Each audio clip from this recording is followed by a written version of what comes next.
ladies and gentlemen, I want to welcome you to an all-new edition of Warwick Radio Friday afternoon chats. Guys, happy Friday, everybody. It's good to visit with you guys. It's been since Tuesday, since we convened. But I tell you what, we've got a lot to discuss, guys. So, and we have such a little time to get through this.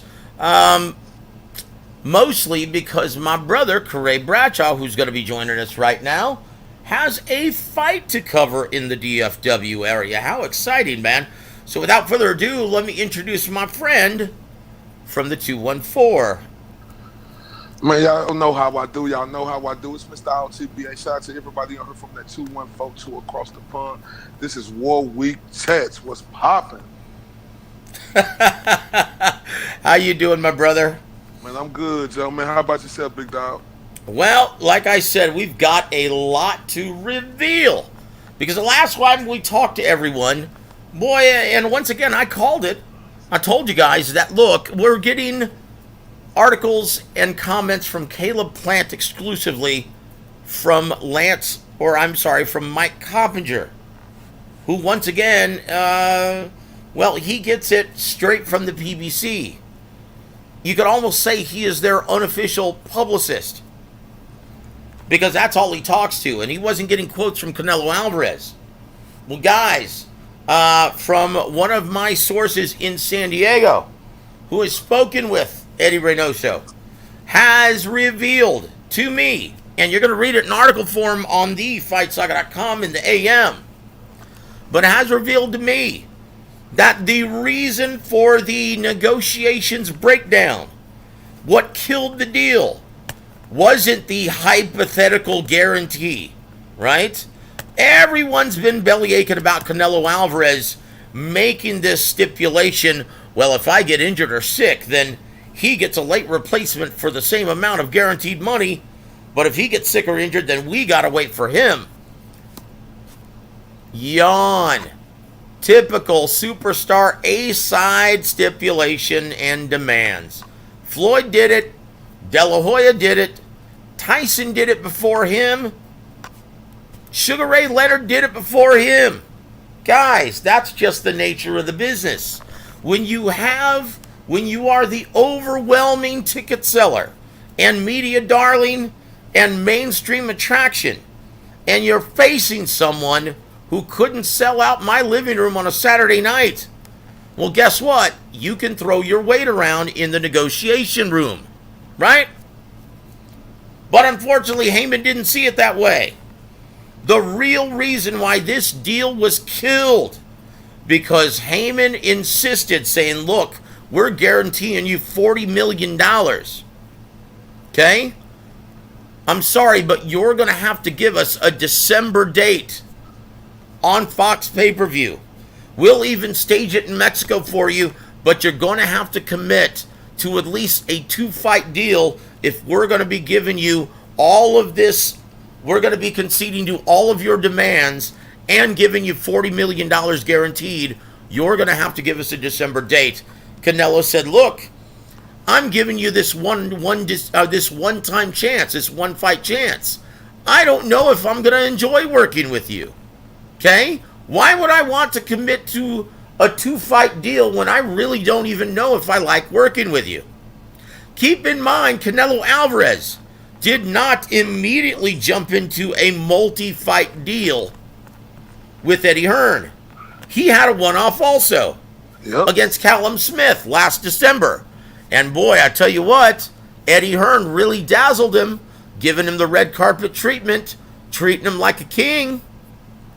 So he's like, okay, well, let's try this again. So then he signed a 2-fight deal for Abner Yildirim and Billy Joe Saunders. And look, after selling out AT&T Stadium in Arlington with 73,000, setting the indoor record in America for boxing, right? After doing that, and after putting forth that kind of elaborate ring entrance, giving him the red carpet treatment, okay, giving him all of his demands, giving him whatever he wanted. After getting that kind of treatment, he's like, you know what, I'm sold. Eddie, you're my guy. In fact, we're going to expand into Mexico and do co-promotions. Canelo Promotions with Matchroom Sport. Right? He's already made that decision. He's only doing this because he wants to fight Caleb Plant and get that IBF super middleweight title. And Haymon's like, well, no, we need you on our network. And he's like, dude, I have no idea if I like working with you. Okay? I'm not going to do that. So if you try to twist my arm in that direction, I'm going to have to walk away from this event because I don't need you and I don't need Caleb Plant. And that's the reality, guys. That's how it was explained to me. That's how I'm going to write it tomorrow. Look for it on FightSucker.com. Karray, your thoughts on this latest progression? Man, I think this is just a buffoonery of the sport of boxing. I think you hit the nail right on the head, Joe. Like, who do you think you are, Al Haymon? You think you could just tell Canelo you're going to give him a 2-fight deal? This is Canelo. Joseph, this is the creme de la creme of boxing. You don't approach who is the top guy in boxing. You don't approach him like that and try to come at him with demands when his options are so open where everybody who deal with promotions will deal with this guy. And so when you try to come at him sideways, like Al Haymon did, you get the door closed on you right in your face, and he showed them, I am Canelo Alvarez. Yeah, you know what? My Roy Jones voice. You must have forgot, Al Haymon. Oh, love me some Roy Jones, brother. But no, you're absolutely right. Look. And I'll tell you who I feel most badly for, right?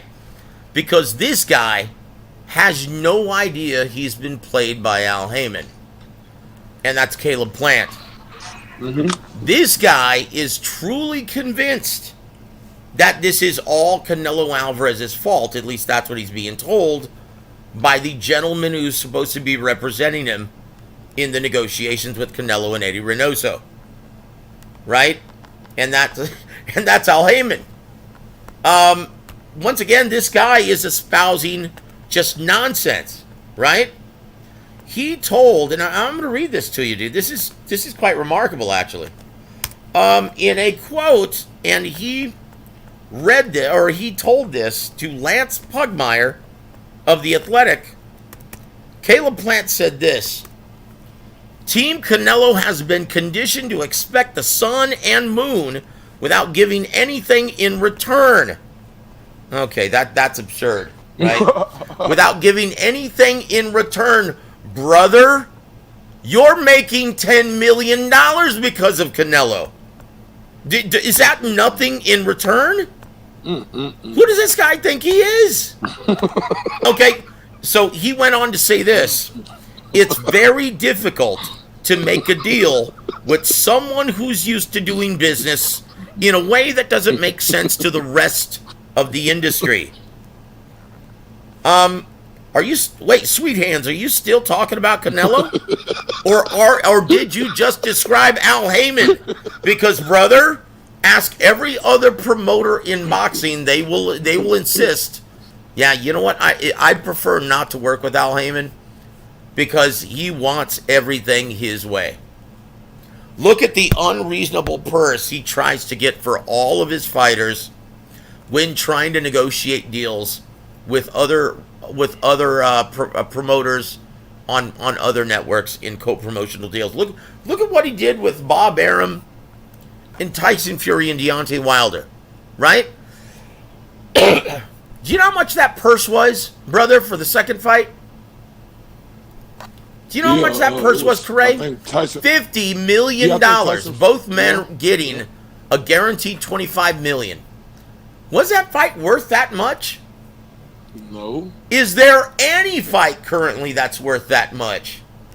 No. No. Nope. Once again, man, this is what you get, though. And once again, Haymon has been blowing smoke up his fighters' asses so frequently and for such a long time that they truly don't understand their realistic market value. They think they're better than they think they're a bigger draw than they actually are. And once again, I went through everything on last Tuesday's show, guys. I'm going to read this again, though, just to remind you. Karray, listen to this. His bark is bigger than his bite. And once again, this is what Caleb Plant told to PBC's unofficial publicist and mainstream shill for Al Haymon, right? Mike Coppinger. And once again, guys, all week, the only thing you've been seeing have been quotes from Lance Pugmire. Quotes from Caleb Plant, right? That's all you've been seeing. Okay, well, where are the quotes from Canelo? Where are the quotes from Eddie Reynoso? Okay, well, you're going to read about it on Fight Saga tomorrow. All right? So this is what he had to say, Caleb Plant. This past Tuesday, quote, his bark is bigger than his bite. Canelo was offered the highest guarantee of his career. He was set to make $40 million plus Mexican TV rights and his Hennessy sponsorship. No problem, let's fight. We gave it to him. Correct? We gave it to him. Joseph, like you said, who the hell do we think he is? And what I want to know is, brother, was it ever yours to give? No. Now, once again, think about this, Karray. Once again, think about this. You've got a fighter, a relative unknown to the mainstream and casual audiences, sports fans in America. A guy from the country music capital of America, Nashville, Tennessee, right?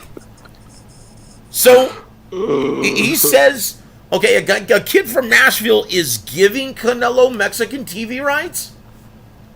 Brother, you're from Nashville. Would you have Mexican TV rights and a Hennessy sponsorship if you weren't fighting Canelo? Brother, that's not yours to give.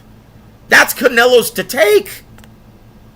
Okay, you're looking at this incorrectly, brother. And once again, it was always agreed that it was a unification, no rematch for either fighter. Towards the end of the negotiations, they asked for a rematch when they lose. Okay, no problem. You can have the rematch as well. I just want to fight. All right. You just want to fight now, huh?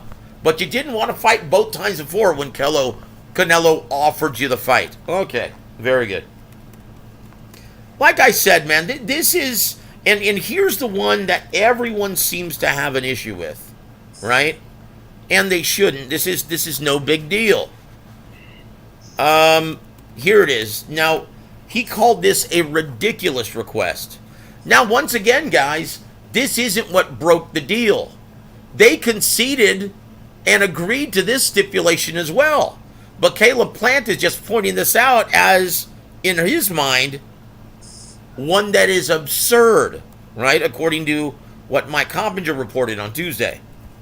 Says, if I get injured or sick, then he gets a late replacement for the same amount of guaranteed money. But if he gets sick or injured, then we got to wait for him, end quote. Well, yeah. Dude, no one is paying to see you.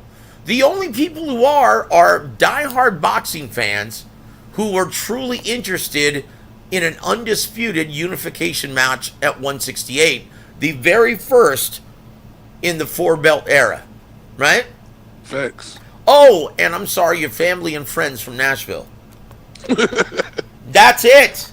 But that's it. Everyone else. Look. Dude, everyone else. This is going to be staged, or this was going to be staged, on Mexican Independence weekend. Right? Is there any other reason for Caleb Plant to be fighting on Mexican Independence Day weekend? No way.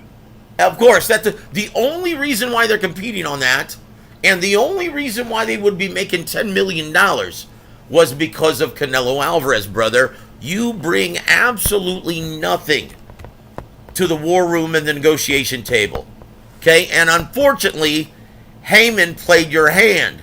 But, brother, what you don't realize is you were bait. You were used as bait by your advisor, who's supposed to have your best interest in mind when negotiating. But he didn't. So he put his best interests with Fox and PBC in front of yours, brother. And now, as a result, you're out of $10 million.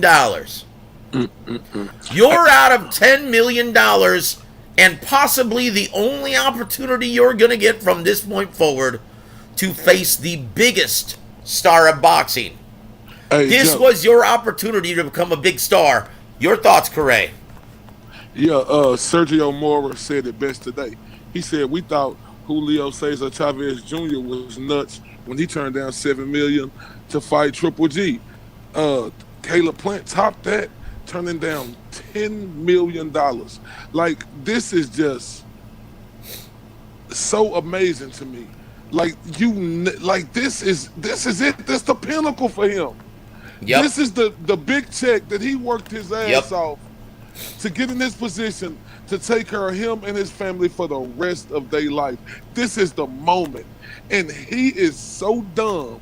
He let his advisor use him as a pawn. Wow. Yep, you know what? And well, he doesn't realize it, Karray. He's been told that it's been Canelo that's been unreasonable, which is why you've seen all of these slanted comments, okay, on ESPN via Mike Coppinger. Yeah, but see, that's what the he used to. unofficial PBC publicist, right? Yeah, but if I'm Caleb Plant, that's where I go say, well, I don't care. I want to fight Canelo. I take all his demands. This is $10 million. I've not even seen a third of this money in 21 fights that I had. This is $10 million. This is ridiculous. Caleb Plant can't be that dumb, Joe. Like, he cannot be that dumb. Now, I understand Julio Cesar Chavez Jr. coming from his family. His family was rich. His daddy was rich. Yep. Like, I could understand that, but Caleb Plant, I can't understand this. Well, look, he trusts Al Haymon. All of the PBC fighters, they trust Al Haymon. In Al we trust. That's a common saying among PBC fighters. And unfortunately, it's true. It's true, Caleb. Daddy Al just hung you out to dry, brother, and cost you a $10 million payday. Now, keep in mind, Karray, DAZN and Canelo Alvarez offered Caleb Plant the opportunity to fight on DAZN first. Mm-hmm. For the same amount of money. $10 million on DAZN. Okay? But once again, what does Haymon get out of that besides being able to tax his fighter's purse 20%? What else does he get out of it? No. You know what? That's not enough. That's not good enough for Al Haymon or PBC. We need Canelo because our fighters don't draw shit. They don't put up good numbers on pay-per-view. When is the last time a PBC fighter has done respectable numbers on pay-per-view? It's been since Keith Thurman versus Manny Pacquiao, $500,000. Yep. Right? Sorry, guys, I had to get a drink. Ah, my goodness. There we are. Okay. No, well, you could also say in a co-promotional effort with Top Rank and ESPN, Deontay Wilder. But see, that was with Tyson Fury also, right? They did $850,000. But when it's just a PBC pay-per-view, the only pay-per-view that they've done in recent memory that has done respectable numbers has been Manny Pacquiao versus Keith Thurman, $500,000. Errol Spence hasn't hit that number yet. Gervonta Davis hasn't hit that number yet. And Caleb Plant, well, unless he actually signed that deal with Canelo Alvarez, would never come close to hitting that number. Right? I guess we just lost Karray. We'll get him back. We'll try to get him back in just a second. Hello, Joseph. Hello, Mohammed. Good afternoon, brother. Happy Friday to you, my friend. In case of a lace replacement for the same purse, who chooses a replacement, Canelo or PBC?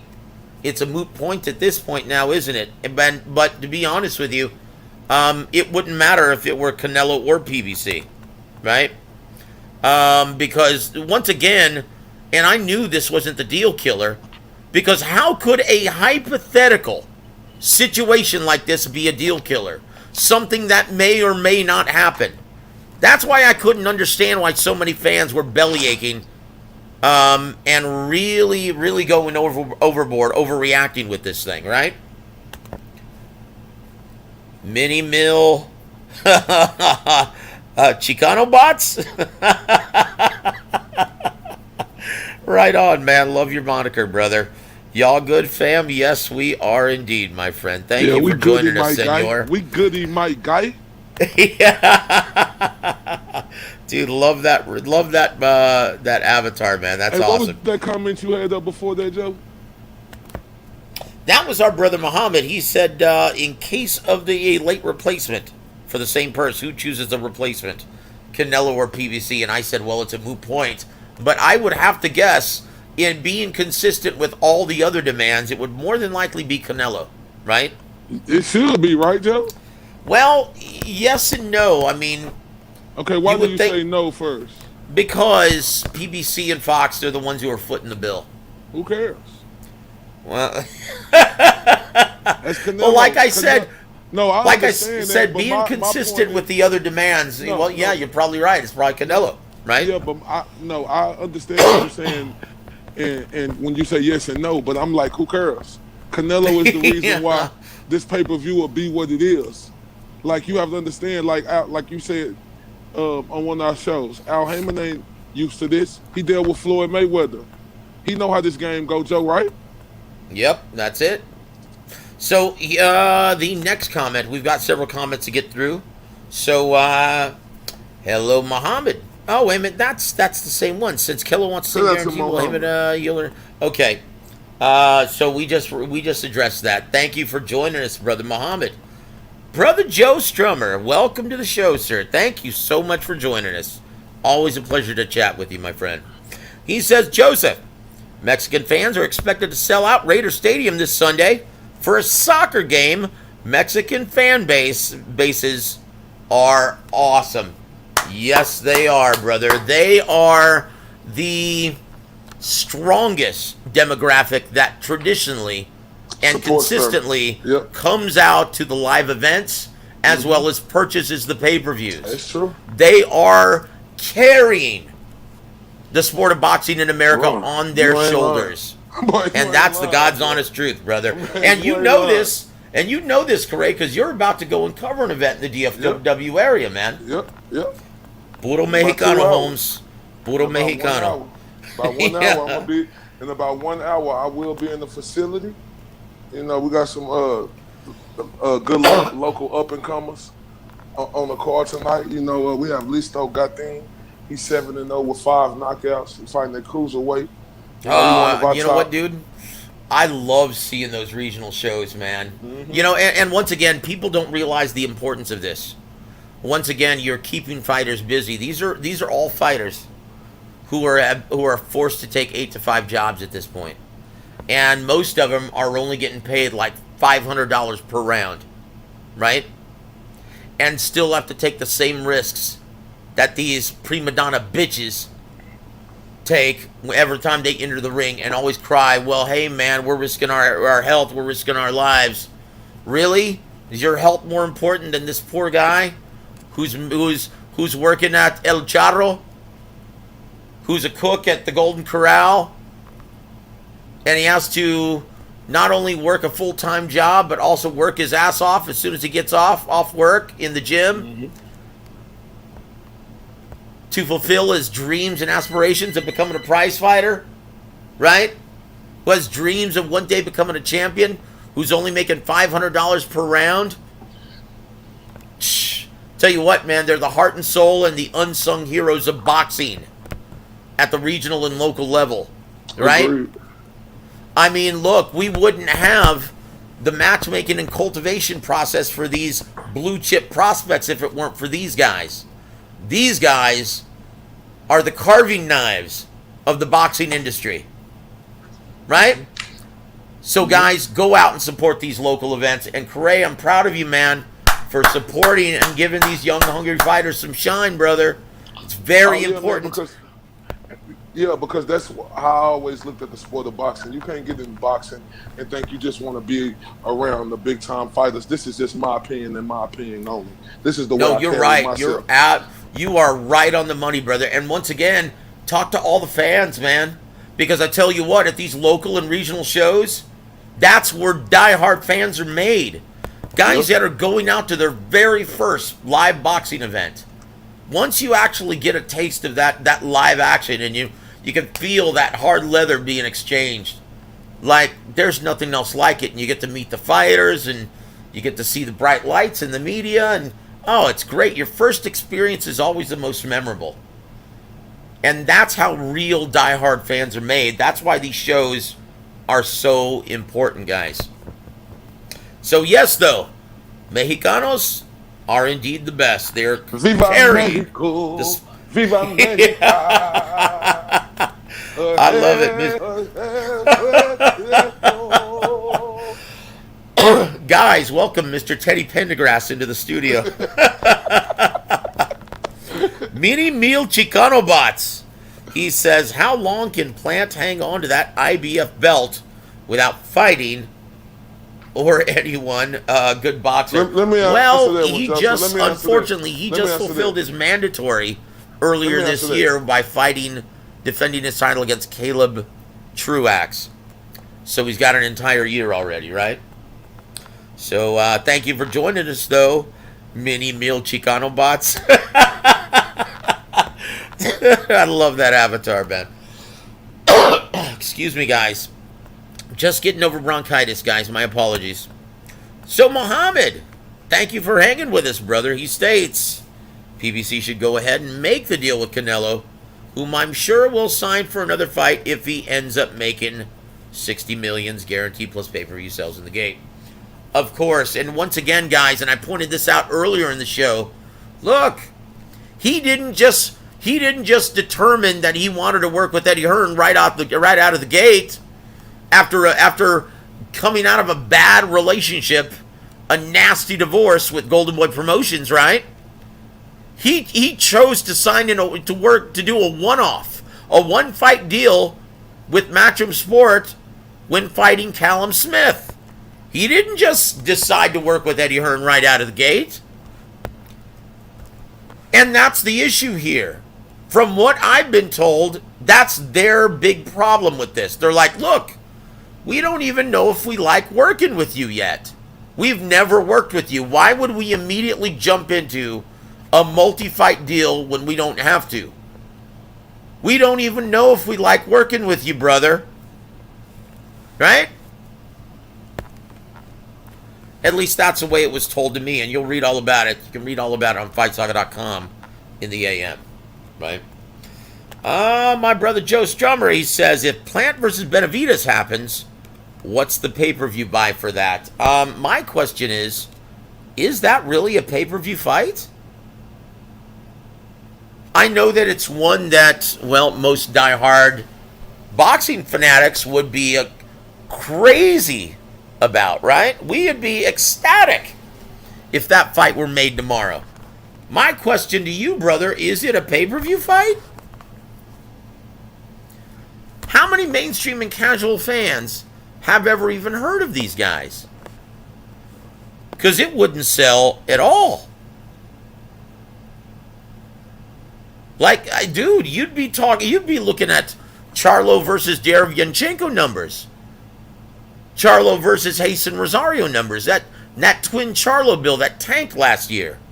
That only did, from what I was told, 68,000 purchases. Yeah, they were pissed. In my opinion, Plant versus Benavidez maybe does that. So Joseph says, Joseph, who are your 4 stars in boxing? Are there that many?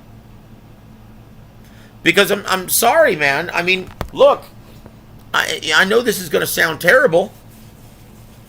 Like, what do you mean stars? You mean biggest draws? who I think the 4 top pound-for-pound fighters are, who I think the biggest mainstream attractions are. Because if you're talking about mainstream attractions, guys, if you're talking about pay-per-view numbers and generate a revenue generated, I hate to say this, guys, but you got to consider Jake Paul and Logan Paul to be the 2 biggest active fighters in boxing. The 2 biggest active fighters in boxing. Look at their numbers compared to everybody else, including Manny Pacquiao, including Errol Spence Jr., Gervonta Davis, even Canelo Alvarez, guys.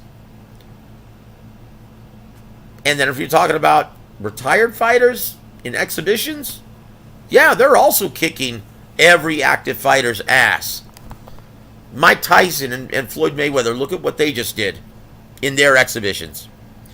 I hate to say this, guys, but the 4 biggest draws in boxing currently are the 2 Paul brothers and Mayweather and Tyson. Prove me wrong.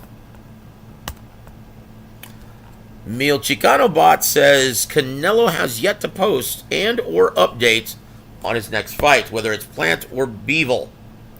Look, guys, and there's a reason for that, right? There's a reason for that.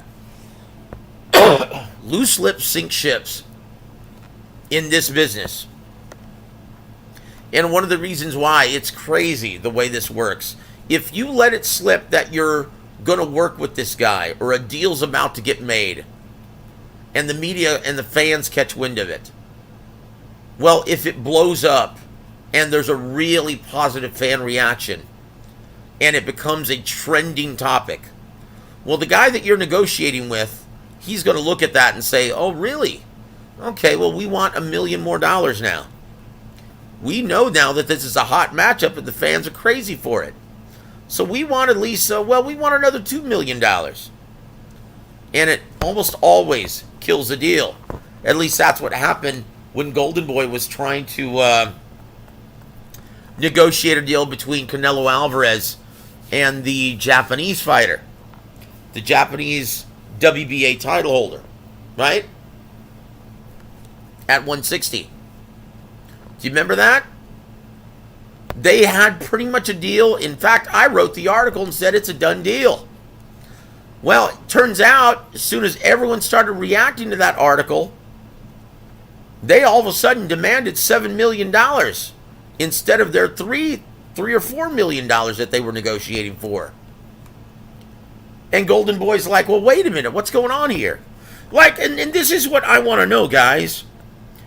Why has the culture changed so dramatically among fighters, promoters, and fans in a relatively short period of time? Think about this, guys. When you're looking at Canelo versus Caleb Plant, and Caleb Plant getting $10 million, and he's a relative unknown among mainstream and casual audiences. Okay, he's never done anything like this. Like his next highest payday, I think, is what, $750,000? Has he ever even made over $1 million? Like, think about this, guys. In May of 2014, did everyone forget that Marcos Maidana made $3 million only when he fought Floyd Mayweather Jr. in a unification bout at 147 pounds? Do you remember, guys? That was a unification bout. He had just beaten Adrian Broner in his previous fight to win the WBA title. That was a unification contest. Floyd had the WBC. Maidana had the WBA then. And guess what? He only got $3 million. And that was just 6 years ago. Right? I'm sorry, 7 years ago. Did Chino complain? Did he have any problems giving the biggest attraction in boxing whatever he wanted? No. He was just happy to get the assignment. Do you remember, guys, that situation? Floyd was going to fight Amir Khan. It was almost a done deal. And then all of a sudden, Maidana opens up a can of whoop ass on Adrian Broner, takes his title. All of a sudden, he becomes a hot fighter and the primary candidate and the demand, the first choice from the real bosses of boxing, the fans, to fight Floyd Mayweather. Do you guys remember that?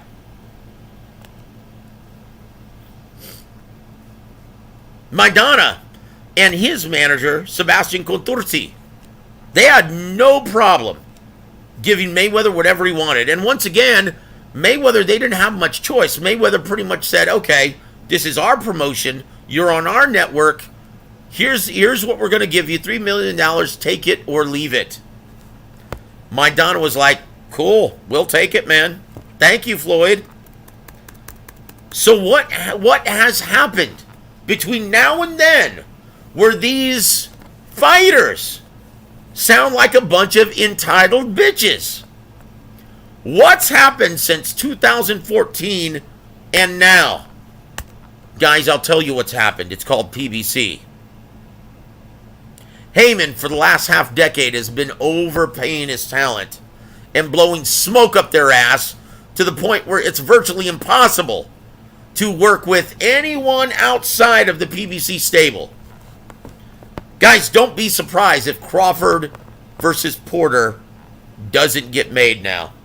Like, I was very hopeful before this happened with Caleb Plant and Canelo Alvarez. After this fell apart, yeah, I don't have any confidence that Porter and Crawford is going to get made either. So let's go to the next one, guys. Systematic, thank you for joining us, my friend. He says Canelo versus Yildirim 2 is in the works. Can't wait for this historic fight. Yeah. Thanks for joining us, my friend. Ernesto, thank you for joining us, brother. Says, do you guys think Canelo will fight Bivol next? Absolutely. I was hoping that it would be Triple G3. But apparently that's for September 18th. That's an impossibility now. There's no way that Triple G is going to be ready. And that fight's that very lucrative and expensive deal is going to be negotiated with time to prepare by September 18th. So it looks like Bivol is going to be it. He's the guy. Right?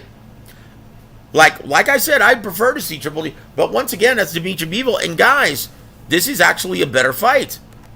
Dimitri Bivol is a better fighter. Bigger. Stronger. Faster. Punches harder. Deeper amateur pedigree. He's been champion longer. Has a better resume. He's bigger. He fights at 175. This is a bigger challenge for Canelo. This is a much tougher fight for Canelo. So if you wanted to see Canelo Alvarez challenged, and if you don't want to see a foregone conclusion, once again, guys, don't be surprised. I mean, this is a fight that Canelo could lose. Dimitri Bivol from mid to long range is that good. If he can hurt Canelo Alvarez, and if he can make him think twice about closing the distance, cutting off the ring, cutting off that reaction time, if he can make him a more tentative aggressor, then Bivol has a chance of winning that fight, guys. It's a tough one. Thank you for joining us, Ernesto. Mohammed, thank you for sticking with us, my friend. He says, do you think Canelo will meet Plant halfway since there's no time left for another opponent in another weight class? To be honest with you, I wish. But once again, there's a reason why it's an impasse. There's a reason why it's a stalemate. Because Canelo will absolutely not enter into a two-fight agreement when he's never worked with him before and doesn't know if he's going to enjoy working with him. He doesn't know if it's going to be a good experience for Canelo Alvarez. Once again, Eddie Hearn, after kissing his ass for 3 straight fights, really laying out the red carpet for him in all 3 events, he's really set the bar very, very high. So you'd better be able to match that, or Canelo's not going to really be interested in working with you.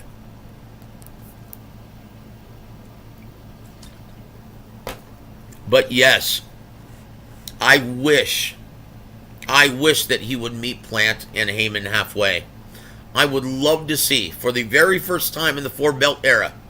Now, keep in mind, guys, this is a relatively new division, the super middleweight division, right? Hasn't been around very long. So this is the first undisputed unification match, it would be, in the four-belt era since its conception, right? Yeah, I really, really hope, to be honest with you, I really hope that they can somehow salvage this thing. I'm with you, Muhammad. I really wish they could. Do you think Plant might sue to get the fight? Sue whom? Joe Strummer. I'll tell you who we should be suing is Al Haymon. Because once again, the original offer was for $10 million to fight on the DAZN platform. Okay, there's no reason why he still can't do that. If Haymon truly cares about his fighter, he should allow him to at least do that if they can't strike a deal on Fox PBC. Right? So once again, does Plant have a legitimate gripe and a feasible suit? I think so. It all depends on what the terms of their contract is, right? And we're not privy to that, but you would think that not acting in the best interest of your client would be a huge one. I would sue, because that is life-changing money. And unfortunately, Haymon is using him as a pawn and bait to try to lure Canelo to Fox PBC. He had no... And once again, his first interest, or his first priority, was not to get his fighter paid. His priority was to get Canelo to Fox. That's it. And if I'm Caleb Plant, boy, I have a real problem with that. Unfortunately, listen to the way Caleb Plant is sounding in the media. Haymon has truly convinced him that this is all Canelo's fault, the bad cinnamon boy. Right? Oh, those unrealistic demands. He wants the sun and moon. He's being completely unreasonable. Is that the reality there, Caleb? Dig a little deeper, my friend. Dig a little deeper. You'll be surprised what you find out. What is suing going to do? Well, once again, Haymon could be held liable for that $10 million that he's not getting. He could sue for damages and to get out of his contract. Right? Again, Haymon may have cost him $10 million. If I were him, I would sue for damages and to get out of my contract so I can go work with whomever I want. Tell you what, he might be rewarded several $1 million. Mini Mill Chicano Bots. Who does Plant fight next? What does that do for his shtick if he fights a low-caliber fighter?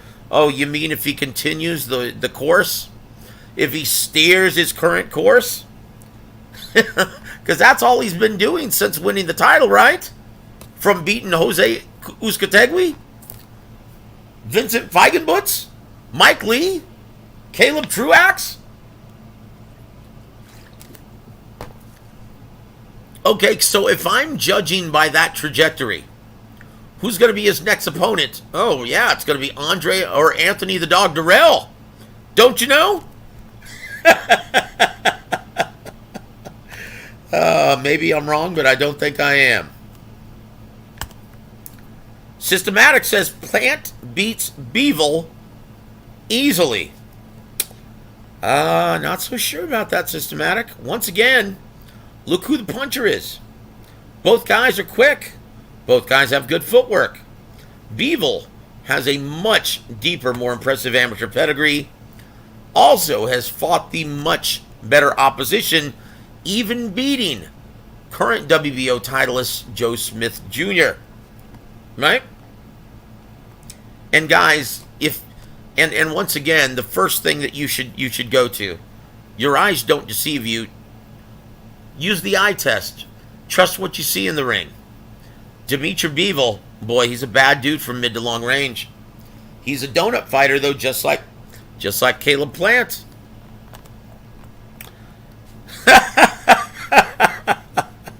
Brother Joe Strummer, I love it. PBC, pure bull crap. I couldn't agree more, my friend.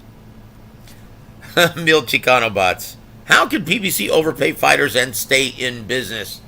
Exactly, brother. Look, yeah. Because they're not using their own money. PBC, since their conception, they have never used their own money.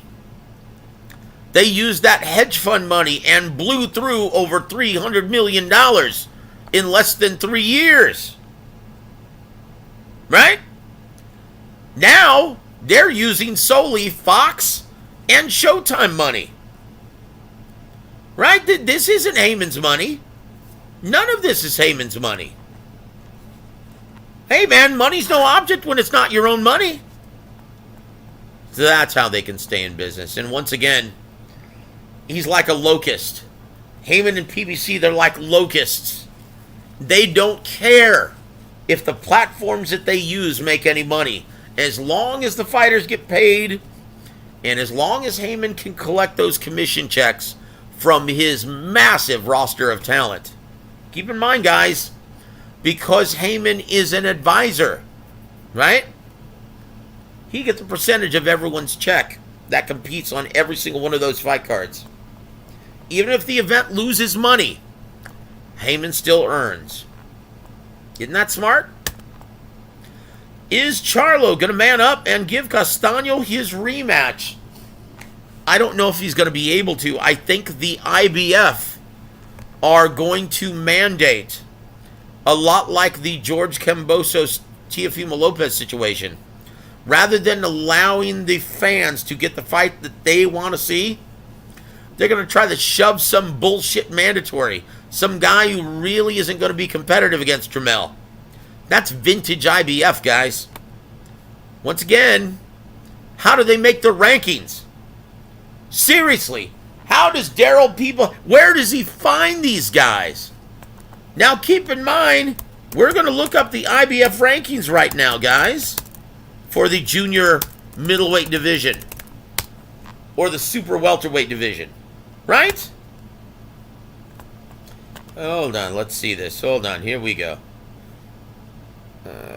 Let's go to this one. Okay, now while I'm looking at this, let's go to our. Well, no, I want to stay on this. Stay on this. Let's jump to super welterweight. The number one contender, or the contender, the mandatory challenger, chosen by Daryl People and the IBF committee, is Murtazaliev, who's 19-0. Let's see where he's ranked overall, guys. Now, keep in mind,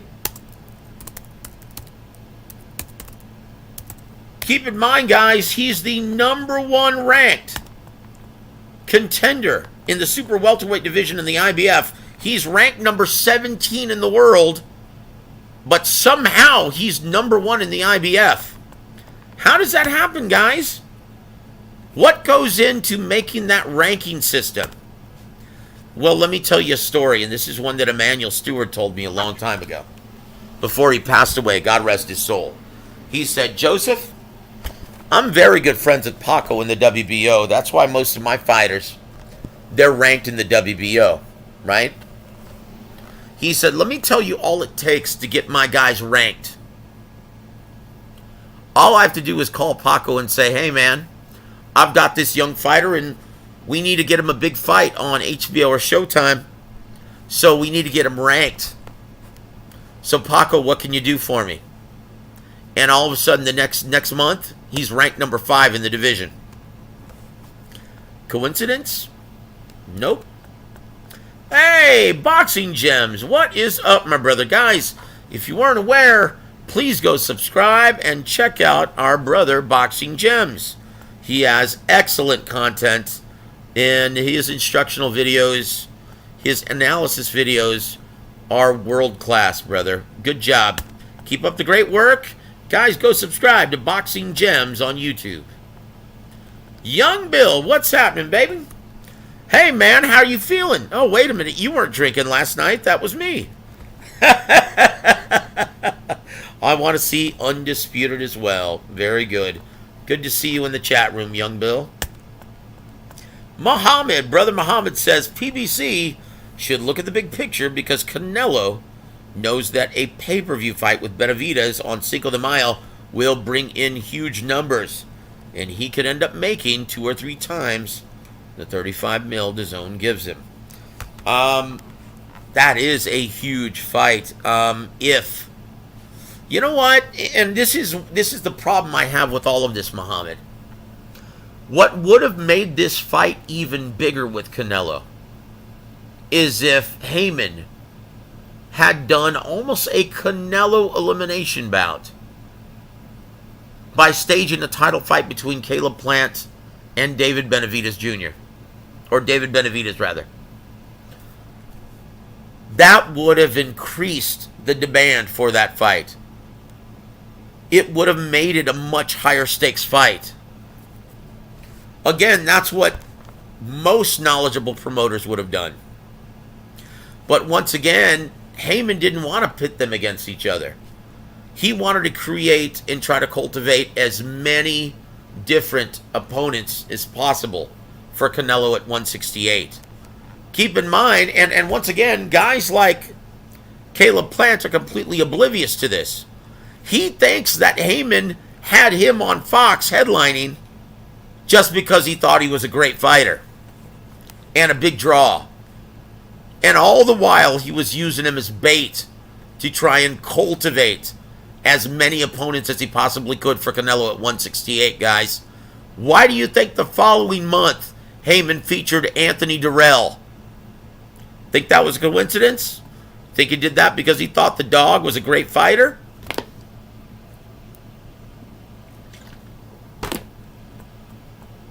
Thanks for your question, Mohammed.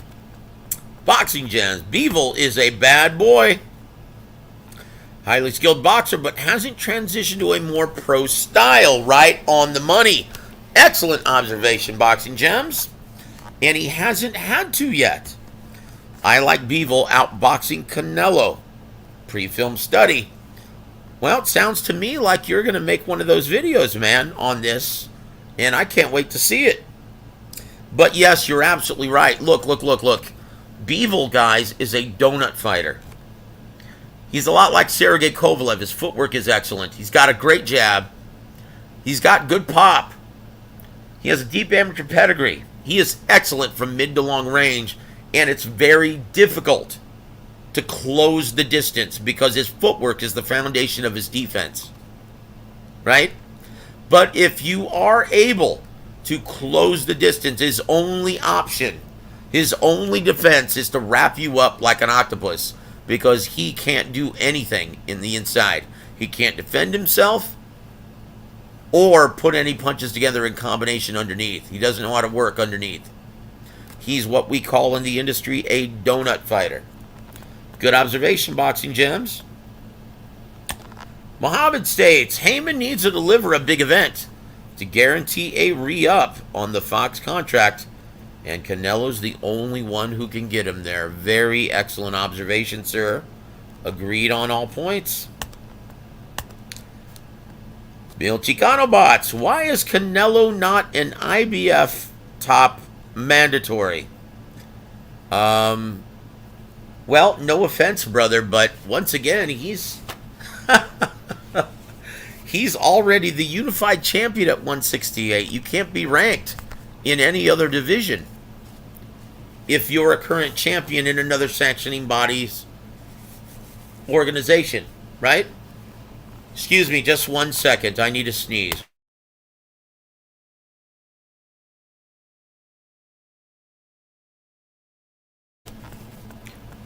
So thank you for joining us, Neil Chicano Bots.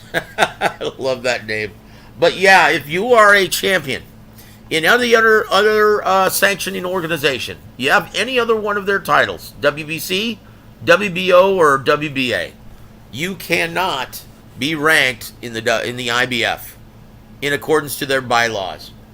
And once again, that's what Canelo is. He holds all 3 of those other titles, including the Ring Magazine belt. Welcome to the show, Dante's Double Cheeseburger Nation. Bivol would KO Sweet Cheeks Plant. I don't know about KOing him, but I think he would beat him. Once again, according to the judges' criteria at ringside, clean, effective, and consequential punching is the primary scoring criteria, and Bivol would most certainly have the most torque, i.e. the more effective and consequential punches landed. Yes, I agree. He beats Caleb Plant at this time. Meal Chicano Bot says, what is a donut fighter? Very good. I'll explain that. It's when a fighter is most effective from mid to long range and likes to win his fights by dictating the pace of the fight and controlling range from a distance, right? That's what a donut fighter is. A guy that cannot fight on the inside. He absolutely has no skill set on the inside or underneath. His only method of defense is to tie up his opponent and wait for the referee to create that distance once again. That's what a donut fighter is. Everything from mid to long range and absolutely nothing on the inside. Hence the name donut. Thanks for that question, man. Good question. Peter, what's up, people? Happy Friday to you, my friend. Thank you for joining us, brother. So, hey, man, don't get too wild in Tijuana tonight, brother. Canelo would have to defend all his mandatories. No way out. Look, guys. This is why he really wanted the undisputed unification to happen now. Because he doesn't want to have to defend all those titles. In my opinion, he dumps them before that happens. This was his one and only chance to get that unification. Haymon knew this, which is why he thought he had more leverage than he did. Well, it didn't work out that way, Haymon. And to be honest with you, you should be ashamed of yourself for depriving your fighter, your client, the guy you're supposed to be working for, out of a career high payday and the opportunity to face the biggest star of the sport. How often does a fighter get those opportunities? Most of the time, you never get that opportunity. And to have that opportunity 3 times and to turn it down, I'm sorry, brother. It's very hard to have sympathy for you. This is the 3rd time Canelo has offered you this fight. And the 3rd time, you guys haven't done it. Haven't been able to make a deal. So I'm sorry. It's very hard to be sympathetic. Muhammad states, not to get off topic, but what's your take on Usyk saying that Joshua is an ordinary fighter? I like it. It spices up the fight. What he means is he's a very strong, athletically gifted, heavy puncher, right? But with no special effects, right? He doesn't really have any special effects. He doesn't have great footwork. Aside from explosive speed and power, he really doesn't have great skills. Even though he's a former gold medalist in the Olympics, he doesn't have the deep amateur pedigree like Alexander Usyk. And to his defense, though, to Anthony Joshua's defense, most heavyweights don't have it or usually don't need it. Once again, guys, you can go far in the heavyweight division if you've got a good jab, a strong chin, and plenty of crack in your shot. If you got a big punch, if you have those 3 things, boy, you can win a championship in this era. of heavyweights, right? So to his defense, you don't need it in the heavyweight division, right? So even though Usyk thinks he's an ordinary fighter with no quote-unquote special effects, that doesn't mean he won't be able to lay you out, Alexander. Boxing Gem states, all props to Canelo if he takes the Bivol fight. No kidding, because that's one of the more dangerous matchups that he could actually take on at this time. This is an undefeated world champion with a deep amateur pedigree, plenty of crack in his shot, excellent footwork, deep amateur pedigree, hasn't lost. Wow, yeah, he's going to come into the fight with the mindset of a champion. Yeah, credit to Canelo, boy. He's got balls as big as church bells, brother. If he wins, it further solidifies his pound-for-pound status. That is right on the money. I need the PBC to stop playing and come through for this Porter Crawford. Just did the breakdown. Guys, go visit Boxing Gems. I know I'm going to be doing that as soon as I get off the air. I'll say this, and also on our channel, go check out James Gogie's breakdown of Porter versus Crawford. Please like, comment, and subscribe on that video, guys. James Gogie would appreciate that. And we appreciate the 5-decade fight trainers' insight every single Sunday. Mil Chicanabot says, why didn't Canelo get undisputed at 160 when he had 3 of the belts? Demetrius Andrade had the 4th belt at 160 at the time. Did he have 3 titles? Thought he only had 2, brother. Maybe, I don't know. No, you're absolutely right. He had 3 belts. Demetrius Andrade had the WBO. Why didn't he get Demetrius Andrade? Because, one, Demetrius Andrade, even though he has a world championship, but once again, I think it's absolutely criminal what is happening to his career, right? This is a guy who's one of the best fighters in boxing. He's an elite level talent, former Olympian, undefeated. He's a left-handed, he's a southpaw, athletically gifted, good pop, great footwork, great upper body and head movement, extremely elusive, very awkward, very tricky style, and he'll make you look stupid on any given evening, right? Canelo and this guy, because he couldn't sell out my living room on a Saturday night, no one outside of the boxing diehard community even knows who this guy is. So he's considered by pretty much everyone in the business to be more risk than reward. That's why Canelo didn't bother with Undisputed. And obviously no one gave him a hard time about it. And why? Because most don't even consider Demetrius Andrade. That's just a damn shame. Because he is it. You know, and I'll say this. When first time I met Demetrius Andrade was when he won his first world title by defeating Vanya Smartirosian in Corpus Christi, Texas. And I met him and his dad, and he's such a funny, charming, likable guy, Demetrius Andrade, when you meet him in person. Yeah, and I just really feel for him. Unfortunately, this is what happens, guys, when right out of the Olympics, you're one of the best prospects in boxing, and instead of choosing to sign with someone who has all the TV dates, you sign, and once again, no offense, I love these two guys, but you sign with Banner Promotions and Star Boxing, a regional promoter with no TV dates. Like I said, I love Joe DeGuardia and Artie Palullo, but no, if you're one of the best prospects in boxing, you sign with the promoter who has all the TV dates, has the juice with HBO or Showtime at the time. Oh my goodness, just a travesty.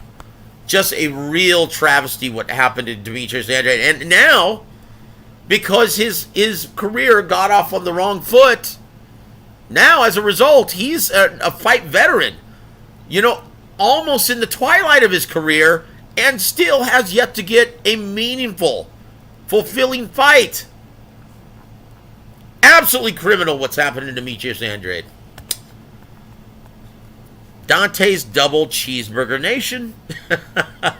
Bivol had a better performance in his last fight than Beterbiev and Joe Smith Jr. And Canelo haters trying to find excuses. You know what? That's a very good point. To be honest with you, I didn't really think Bivol looked very good. But, you know, once again, all these guys get a pass because of their inactivity during COVID, right? In my opinion, guys, judge slowly. Joe Smith Jr. seems to be getting better in every fight, with the exception of his most recent. I actually thought he lost to Vlasov.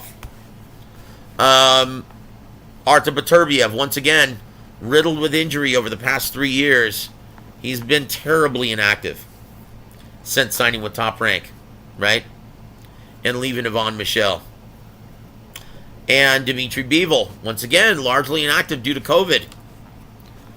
So I tell you what, it's going to be interesting to see, because all three of these guys, they punch like, oof, boy, they've got plenty of crack in their shot.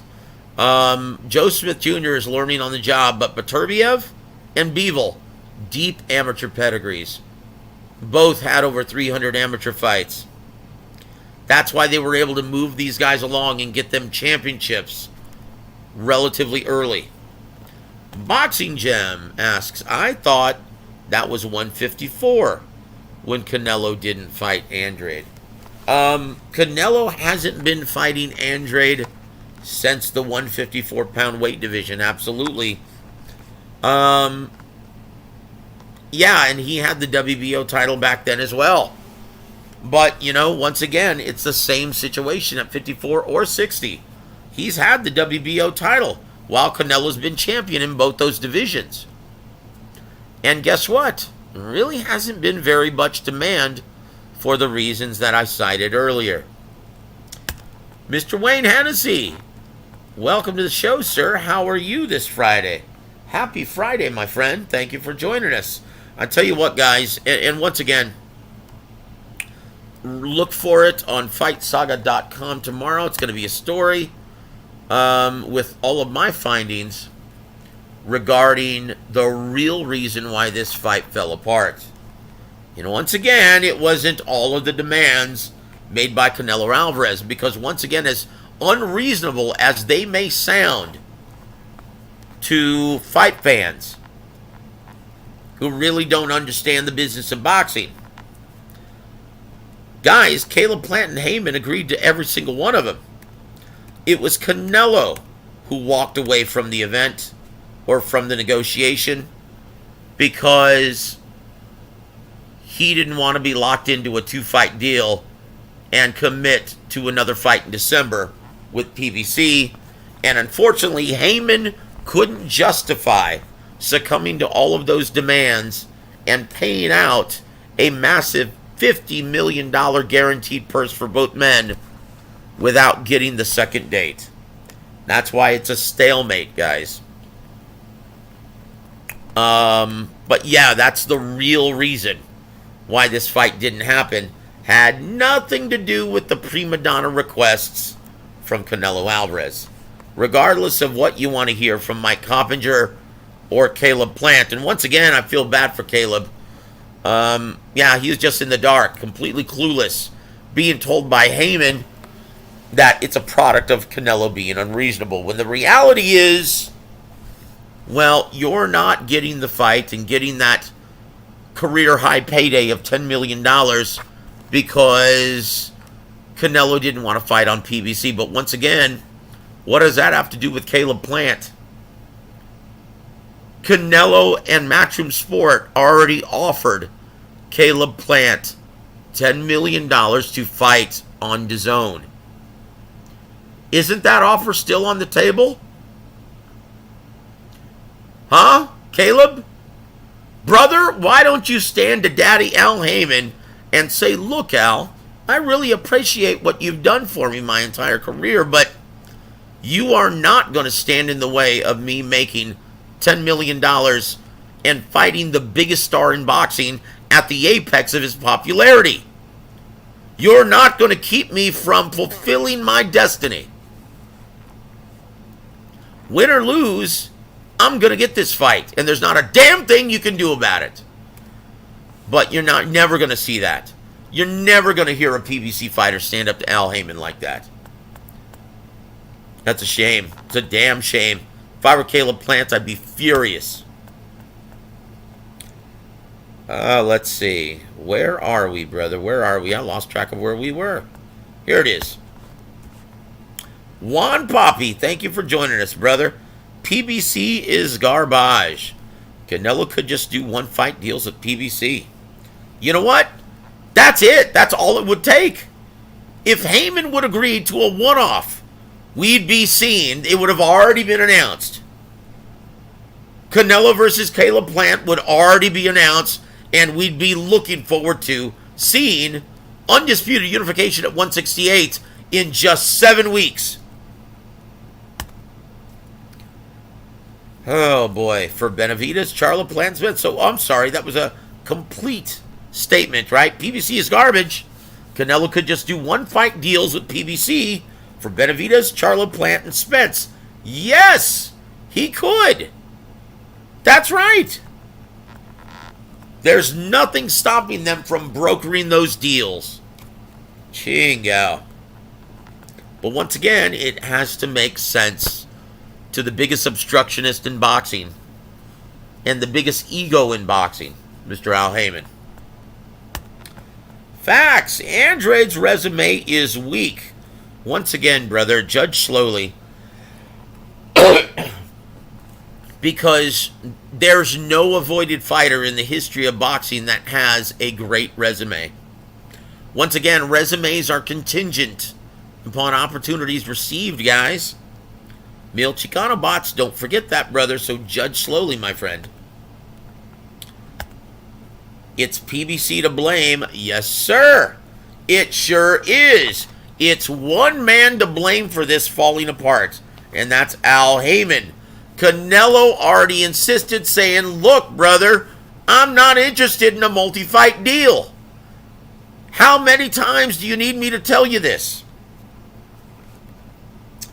So Haymon is the one who ixnayed the deal, killed the deal, guys.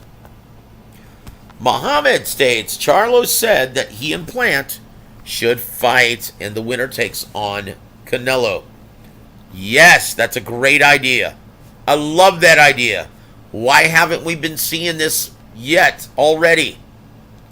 It could have made these fights that much bigger to the mainstream and casual audience.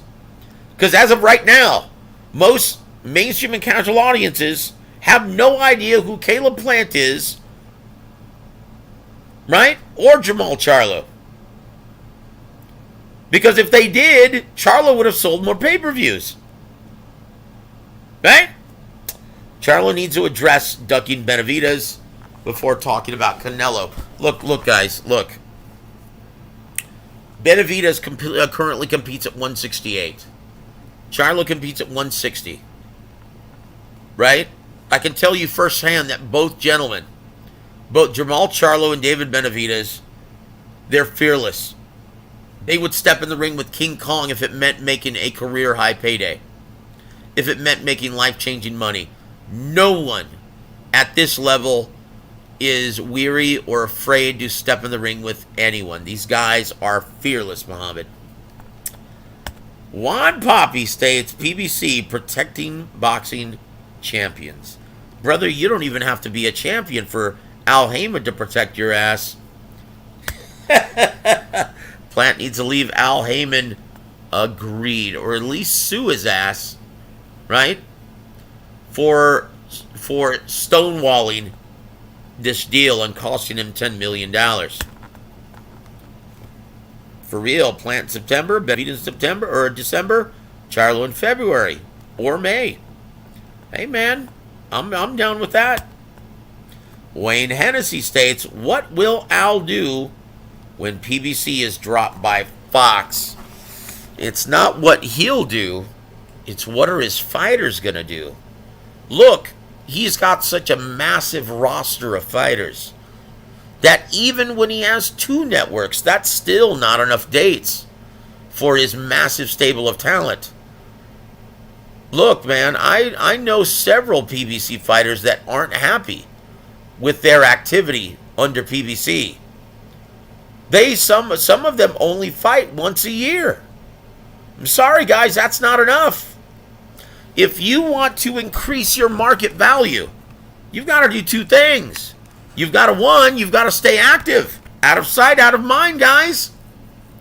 And 2, you've got to fight quality opposition. Matchups that people care to see. And guess what? Most of these fighters on PBC, they're not doing either one.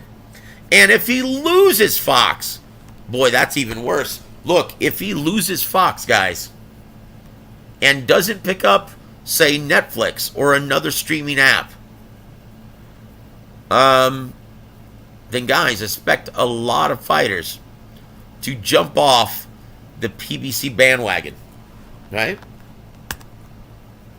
Juan Poppy states Al Haymon doesn't want to make Crawford versus Spence or Joshua versus Wilder. You're absolutely right.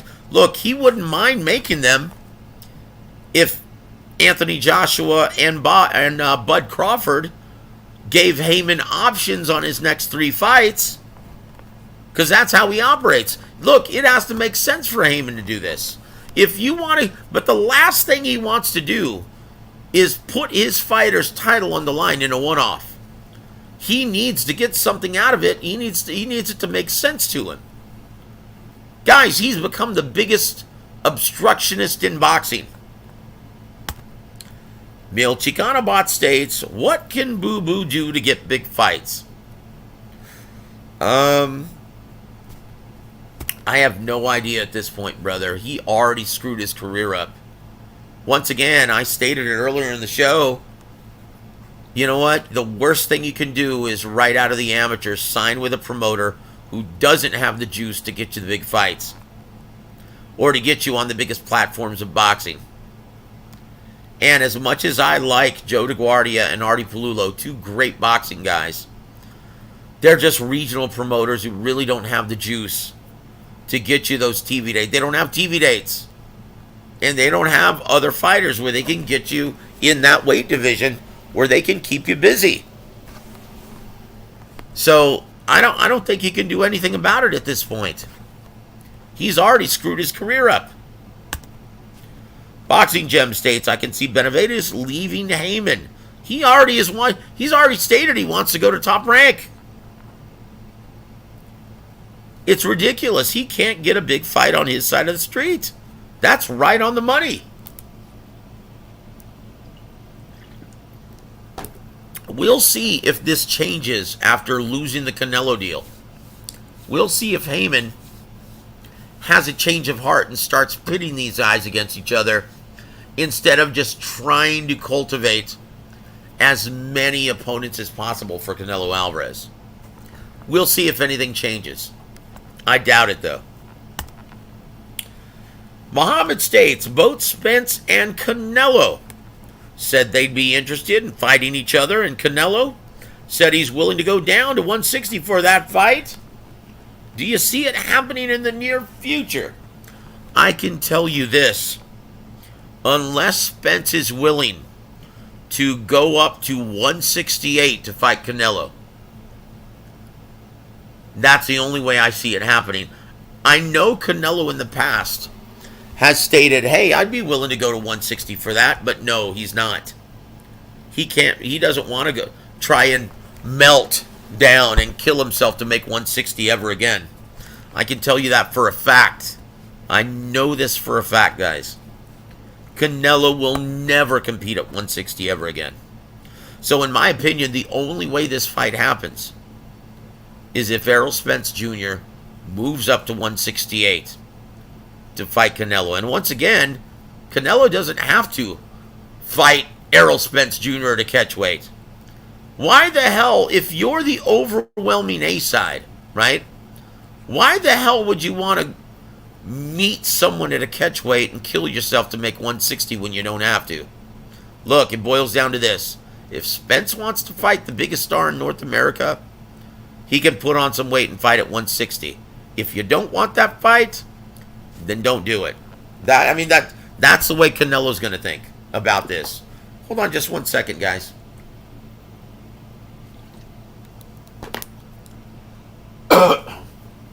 Excuse me, guys. My throat is getting dry. Looks like I'm going to have to get off here in about 10 minutes. So, Boo-Boo is a good fighter, but avoided Lada, Derevyanchenko, Jermell Charlo, and doesn't want to fight Benavidez. Trust me when I tell you, brother, Dimitri Andrade is thirsty. He's starving. He would step in the ring and fight your mother if it meant getting him bigger paydays. Like, he was willing to step in the ring with anyone. And I know this for a fact. I've spoken to him and his father. And they really are throwing their hands up in the air, and they don't understand. They're like, what the hell do we have to do? This is not right. This is a sport, damn it. It's like, this is supposed to be a sport. We are the champions. We are a legitimate title holder at 160. Yet none of the other champions want to unify this weight class with us. Not Ryota. Not Golovkin. Not Charlo. What the hell do we have to do to get up an effing meaningful fight? Trust me when I tell you, Juan Papi, Boo-Boo Andrade would step in the ring with Godzilla if it meant getting a meaningful fight. That's a God's honest truth, brother. Muhammad says, Haymon plus Triller. Any chance? You know what, brother? I'll say this. Haymon, once again, just like RoboCop, right? That movie from the 80s. Good business is where you find it. Anyone who's willing to give Haymon TV dates. Amazon Prime, Apple streaming service, Netflix. Guys, don't be surprised. Haymon is a very resourceful guy. Don't be surprised if he gets fights on Hulu or something, right? Don't be shocked. Haymon's a very smart, resourceful guy. Don't be surprised if PBC strikes a deal with someone like Hulu, Amazon Prime, or Apple, right? Or Netflix. Don't be shocked if that happens next year. Canelo's not leaving Eddie, not anytime soon. And once again, Eddie earned this. He really rolled out the red carpet for Canelo in his first 3 events post Golden Boy Promotions, right? Once again, he knew he was lobbying for that position. And boy, he really won Canelo over in a big way. Once again, the coup de grace, the cherry on top, was fighting in front of 73,000 people, destroying the indoor record in North America, or in America, for live prize fight. That was the cherry on top. That was the coup de grace. That did it. Canelo sold, guys. Joe Strummer, thank you for sticking with us, my friend. Said Canelo makes more from endorsements than all PBC fighters. Yes, right on the money, brother. He also makes more from selling gasoline and oil. I think he owns like a couple of hundred gas stations in Mexico. Service stations. Yeah, he's an entrepreneur. He's got that oil money now. Meal Chicano Bots, thank you, brother, for sticking with us, my friend. What's the real reason Canelo left Oscar? Heard many sides of the story. Okay, brother. That's a long one, and I only have about 6 minutes left on the show. I'll try to make this quick. Guys, it all started, right? And once again, Canelo, his big thing is loyalty. And once again, all he wanted was honesty and someone who's going to work on his behalf. Well, Golden Boy, and once again, that's your manager's job, not your promoter's job. Your promoter, yes, of course he works on your behalf, but he also works on behalf of all of the other fighters in your stable, in their stable, right? So even though Canelo was the big star of Golden Boy Promotions, Oscar De La Hoya was brokering deals for all 80 of his fighters on DAZN, right? And Canelo had a real problem with two things. Oscar using Canelo's as leverage to broker good deals for all of his fighters, right?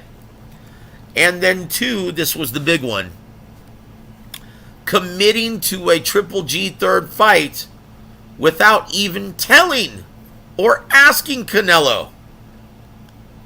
That's what caused this entire ordeal, right? Is Oscar De La Hoya wasn't 100% honest and transparent with Canelo Alvarez. Once again, and this was a big deal, guys. Now keep in mind, and this is why the Mexican Independence Day Saturday on September 18th is a big deal. This is why Canelo wanted that guarantee when brokering this deal with Caleb Plant that didn't go through, but this is why it was a huge sticking point, right? Because once again, it's understood.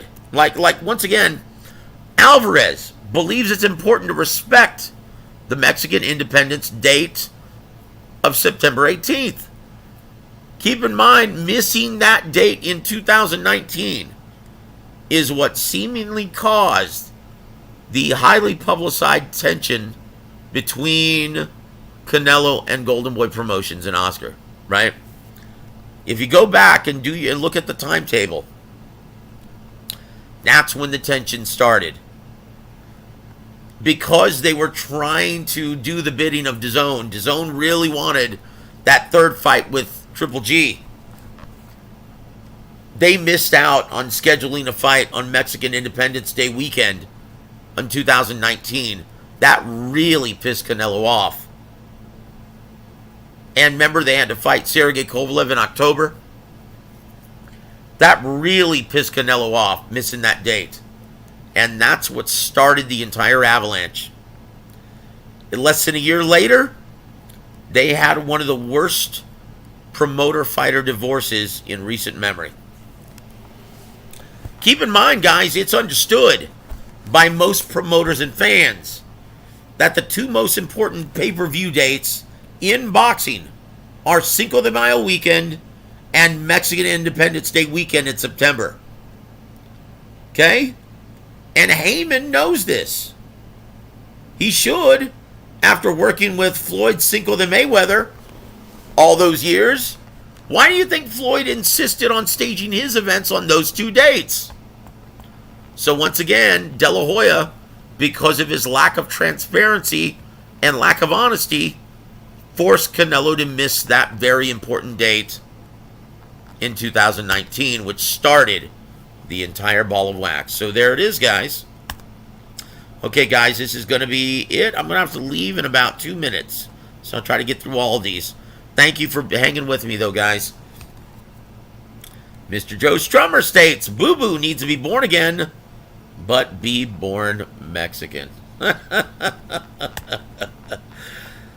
Juan Poppy states, just a minute, guys, I need a drink.